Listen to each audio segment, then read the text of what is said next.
Captain James Rodriguez had responded to thousands of emergency calls in his 28 years with the Los Angeles Fire Department. House fires, car accidents, medical emergencies, rescues from impossible situations. Each call blurred into the next after a while, not because they didn't matter, but because there were so many people needing help, so many lives hanging in the balance. But there was one call James never forgot. November 15th, 2004, 3:47 a.m., downtown Los Angeles, apartment building, 12 stories fully engulfed in flames. A 6-month-old baby trapped on the third floor. James had gone into that burning building, through smoke so thick he couldn't see his own hands, following the sound of an infant's cry. He'd found her in a crib, alone. Her parents collapsed in the hallway trying to reach her. He'd wrapped that baby in his turnout jacket and carried her through the flames. She'd survived. Her parents had survived. The news had called it a miracle. James called it Tuesday. 20 years later, standing backstage at Family Feud in Atlanta, James had no idea that baby, now a 20-year-old woman, was about to walk onto the stage as his opponent. The call that changes everything. November 15th, 2004, 3:47 a.m. Engine Company 27 received the call. Structure fire. Multiple residents trapped. 1547 South Broadway, downtown Los Angeles. Captain James Rodriguez, 32 years old at the time, had been with the LAFD for 8 years. He'd seen bad fires before. But when Engine 27 arrived at the 12-story apartment building, he knew immediately this was different. The entire structure was engulfed. Flames shooting from windows, black smoke billowing into the night sky, people screaming from balconies, bodies visible in windows, trapped. "We've got multiple victims," James shouted into his radio, requesting all available units. The building was old, built in the 1960s, with outdated wiring and no sprinkler system. A perfect tinderbox. The fire had started in a first-floor storage room and spread through the walls, moving faster than anyone could evacuate. James's crew split up. 2 teams on ladder rescues pulling people from balconies. James led a team inside against every instinct that told him the building was moments from collapse. They made it to the 2nd floor. Visibility 0. Heat unbearable. James could feel his skin burning even through his protective gear. Then he heard it, a sound that cut through everything else, a baby crying. 3rd floor. Someone was screaming from above. "There's a baby on the 3rd floor. Please, someone help." James didn't hesitate. He signaled his team, "Stay here, evacuate this floor. I'm going up." "Cap, the building's not stable. There's a baby up there." James climbed the stairs to the 3rd floor. The smoke was thicker here, toxic. His breathing apparatus was the only thing keeping him conscious. The heat was so intense that the hallway walls were beginning to melt. He followed the crying. Apartment 3C. Door closed but unlocked. James kicked it open. The apartment was full of smoke, but not yet engulfed in flames. The fire was coming up through the walls and floor. It would reach this room in minutes. And there in the far bedroom, James found her. A baby girl, maybe 6 months old, standing up in her crib, screaming, alone. In the hallway just outside the bedroom door, 2 adults lay unconscious. The parents, James realized, they'd been trying to reach their baby when the smoke overcame them. James made a split-second decision. He grabbed the baby first. She was tiny, impossibly light, wearing a onesie with little elephants on it. When James picked her up, she stopped crying and looked at him with wide, terrified eyes. "I've got you," James said, though she couldn't hear him through his mask. "I've got you." He wrapped her in his turnout coat, shielding her from the heat and smoke. Then he radioed for backup for the parents. But James had to get the baby out immediately. The floor beneath them was starting to buckle. The building was minutes from collapse. He ran through the smoke, down the stairs, the baby clutched against his chest. Behind him, he heard the ceiling collapse into apartment 3C. When James emerged from the building, paramedics immediately took the baby. She was alive, breathing, crying again, which was a good sign. James went back in for the parents. Another team had reached them, was carrying them out, both alive, barely. Smoke inhalation, burns, but alive. The building collapsed 40 minutes later. Everyone who was getting out had gotten out. James didn't think about the rescue again that night. There were other calls, other emergencies. That's how it worked. But 2 days later, the news crews found him. Hero firefighter saves baby from inferno. The parents, Michael and Grace Chen, were in the hospital but recovering. The baby, Emma Chen, was perfectly healthy. A miracle, everyone said. James visited the family once in the hospital. He held baby Emma briefly. She'd stopped crying when he held her, like she recognized him. Grace Chen had cried and thanked him. "You gave us our daughter. You gave us our family." James had been uncomfortable with the attention. "I was doing my job," he said. "I'm just glad everyone's okay." Then he moved on, because there was always another call, always another emergency. He never saw the Chen family again. Until 20 years later, when he walked onto a Family Feud stage and saw a young woman with familiar eyes standing at the opposite podium. The girl who lived. Emma Chen didn't remember the fire. She'd been 6 months old, too young for memories. But she'd lived with the story her entire life. Her parents told her every year on November 15th, the anniversary of the fire, "This is the day we almost lost you. This is the day a firefighter saved your life." They showed her the news footage, a grainy video of a firefighter, his face obscured by gear and soot, emerging from a burning building carrying a bundle wrapped in his jacket. "Baby Emma. He went into a burning building for you," her father Michael told her. "He didn't know you. He didn't know us, but he risked his life to save yours." Emma grew up with that knowledge, that a stranger had given her a second chance at life. She wanted to find him, to thank him, but her parents didn't know his name. In the chaos, they'd never gotten it. The news had called him the hero firefighter from Engine Company 27, but no specific name. By the time the Chen family tried to find him years later, the LAFD said there had been multiple firefighters involved in the rescue. They couldn't identify which specific firefighter had carried Emma out. So Emma never met her rescuer, but she thought about him constantly. In high school, when she decided to pursue pre-med, it was because of him. "He saved my life," Emma told her college counselor. "Now I want to save lives too." She excelled in her studies, chemistry, biology, anatomy. She volunteered at hospitals, shadowed doctors, took every science class available. By the time she was 20 and starting her junior year at UC San Francisco, Emma was on track to become an emergency medicine physician. "I want to be the person who saves someone on the worst day of their life," she told her parents, "like he saved me." Emma carried a photo in her wallet, a still from the news footage. The firefighter holding baby Emma, both covered in soot. She'd never seen his face clearly, but she knew he existed, somewhere. She hoped someday she'd meet him. In October 2024, Emma's mother Grace had an idea. "Let's apply to Family Feud. It'll be fun. We can go as the Chen medical family. Your father's a doctor, I'm a nurse. Your uncle's a surgeon, you're pre-med. It'll be a family adventure." Emma agreed. It sounded fun. A break from studying, a chance to spend time with her family. She had no idea that the man who'd saved her life would be standing 40 feet away. The firehouse team. Captain James Rodriguez, now 52 years old, had spent 28 years with the LAFD. He'd been promoted to captain 15 years ago, led Engine Company 27 for a decade. He trained new recruits, responded to thousands of calls, saved countless lives.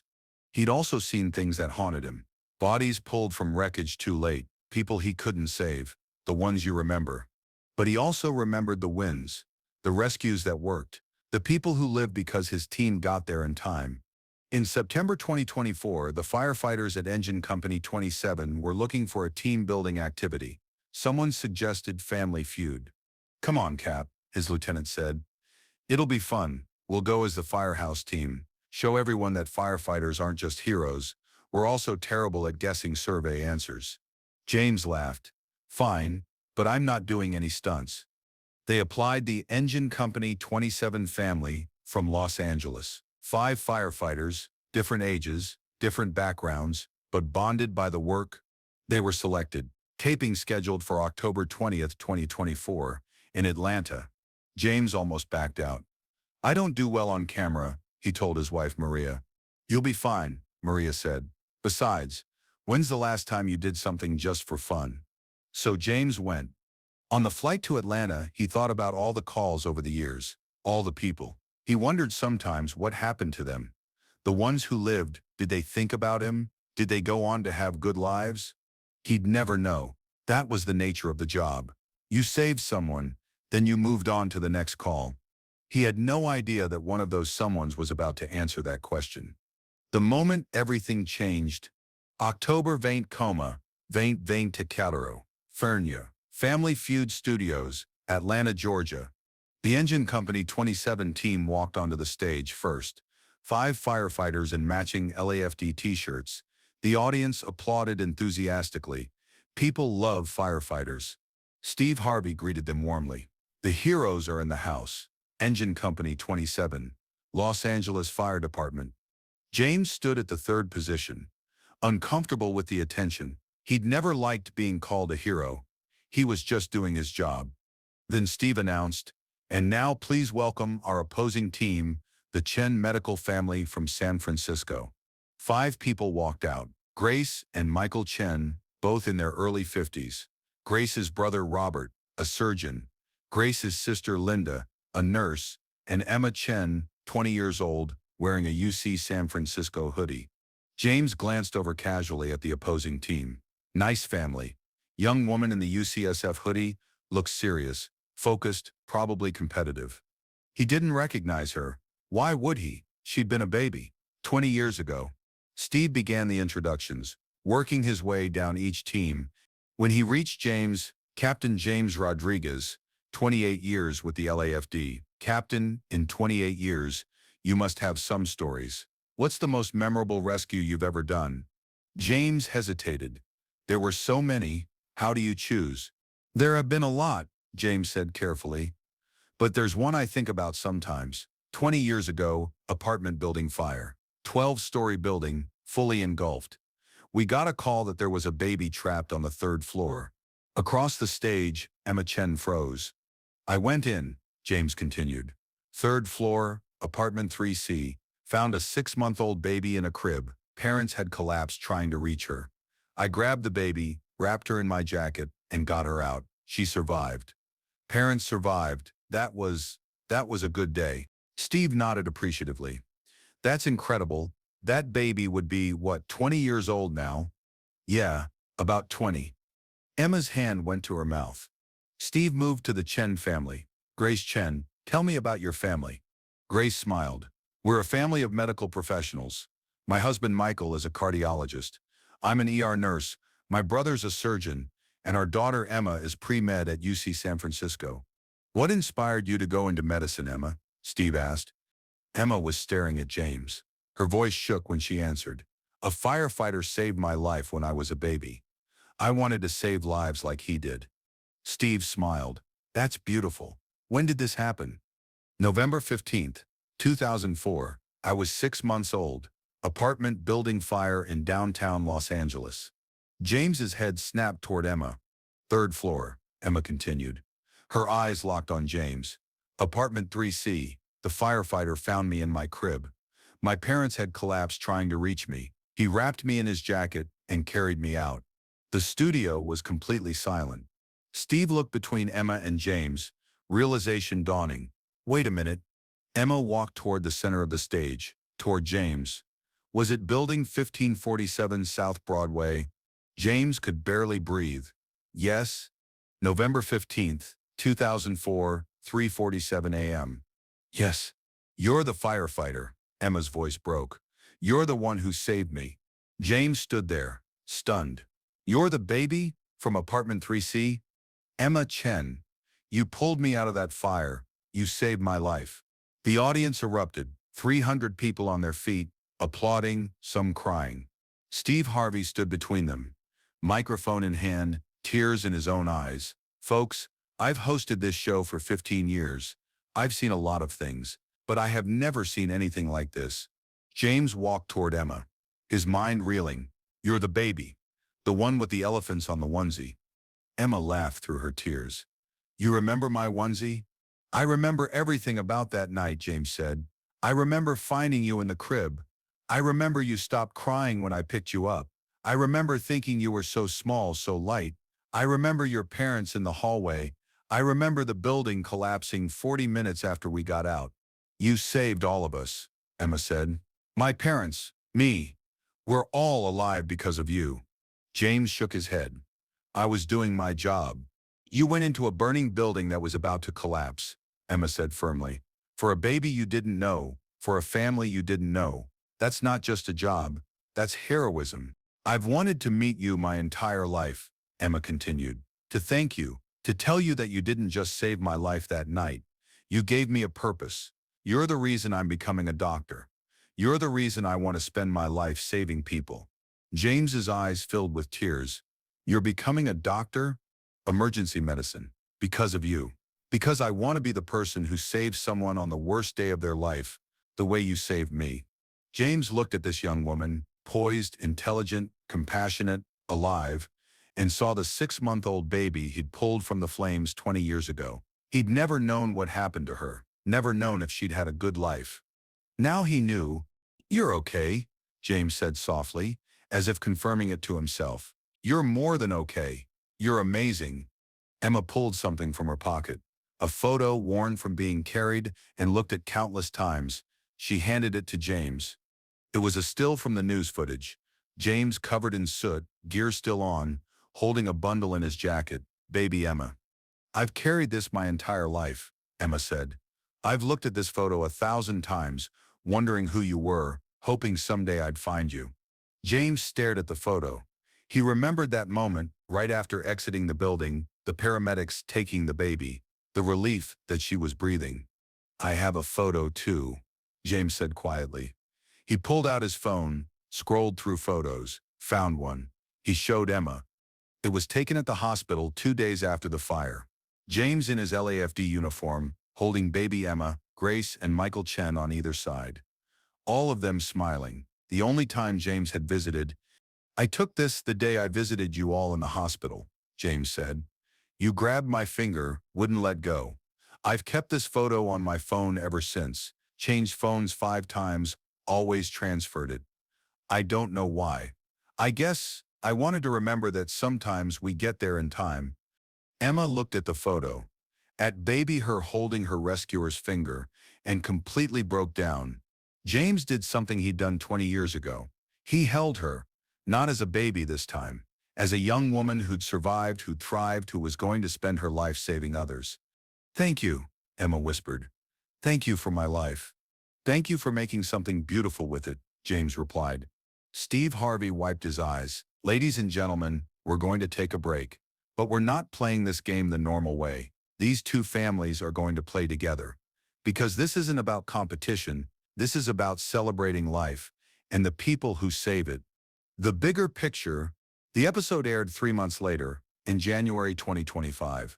It became one of the highest-rated Family Feud episodes in the show's 50-year history.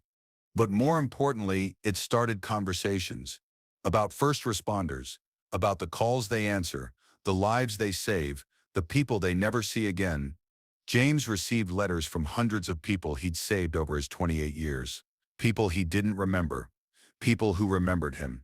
You pulled me from a car wreck in 2012. I'm married now with 2 kids. Thank you.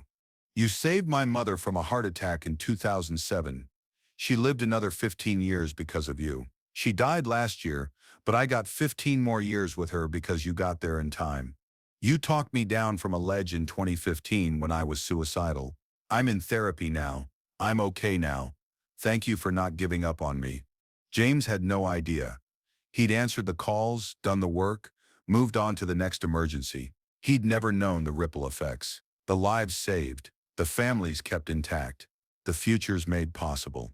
Emma's story showed him, and millions of viewers, that every call matters, every rescue matters, every life saved has the potential to change the world. Emma's story showed him, and millions of viewers, that every call matters, every rescue matters, every life saved has the potential to change the world. Emma graduated from UC San Francisco in 2026 with honors. She was accepted into medical school, UCLA, with a full scholarship, emergency medicine track. She invited James to her white coat ceremony. When she took the Hippocratic Oath, promising to save lives, James was in the audience crying. Emma did her residency at LA County Hospital, trauma surgery rotation, emergency medicine, the hardest cases, she was exceptional. By 2031, Dr. Emma Chen was an attending physician in the emergency department at the same hospital where she'd been taken as a baby after the fire. She saved lives, dozens of them, maybe hundreds eventually. And every time she saved someone, she thought about Captain James Rodriguez, the man who'd taught her, without even knowing it, that one person can make a difference.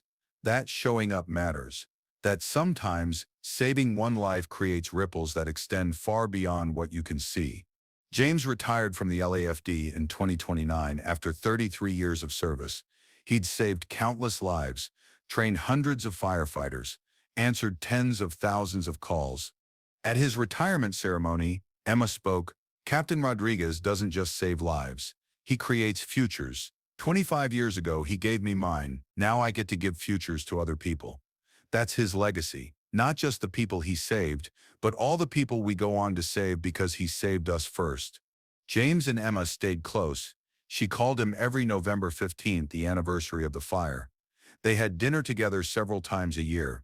James met Emma's husband in 2032, attended her wedding in 2033.